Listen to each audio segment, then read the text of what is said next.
So elephant in the room. You've got a couple. Let's say you got a traditional couple, right? And as we're aging, we know that our hormone levels are coming down. Sex is probably coming down too. What about women who, and men for that matter, who are developing this hypogonadism, who do not have that libido but still want to enact in sex? Like how do we approach that? How do we deal with that, right? Or you have a spouse that's going through it, and like, how do you deal with that? What's the best way to deal with that, or what would you suggest? Yeah, I mean, just because you're getting older doesn't mean that you can't enjoy sex anymore. I mean, sex is a really important part of the human experience, I would say, and especially when you're in a relationship. And we want to be able to keep doing that. What I tell people is there's a couple things you can do. So for women specifically, if you're having vaginal dryness because you're going through perimenopause or menopause, you can use a lubricant and it will work really well. Some tips: make sure that it's water-based. Make sure it doesn't have any dyes, colors, or flavors, because that will cause irritation in that area. There's lubricants with flavors? Oh, yes. I'm serious. There She's right here. She's the first one ever told me. I should be like happy or sad that you don't know the answer to that. Well, she's the first one ever told me that lubricants have flavors. I had no idea. There's all different kinds. Yes, Are you? There's flavors?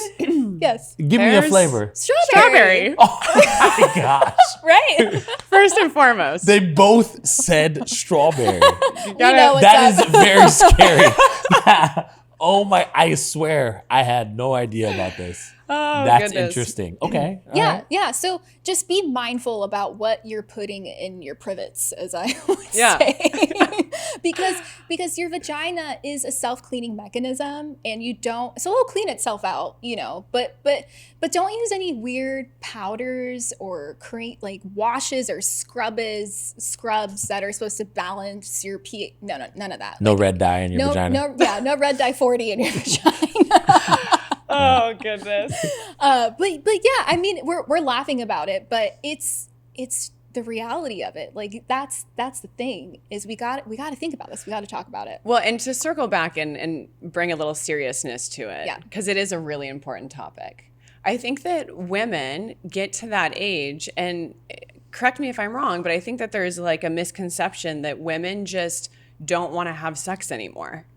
And that is not the case. It's not the case. And I'll tell you a story. So I had a woman come in, and she was in her early mid 40s, and she was so distraught because she said she had this great sex life and she's super attracted to her partner, but she didn't feel like having sex anymore. And it was starting to cause this strain in their relationship.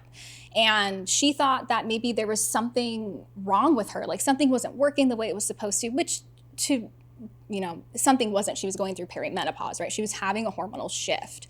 So we started her right away I did oral progesterone, which helped with her sleep.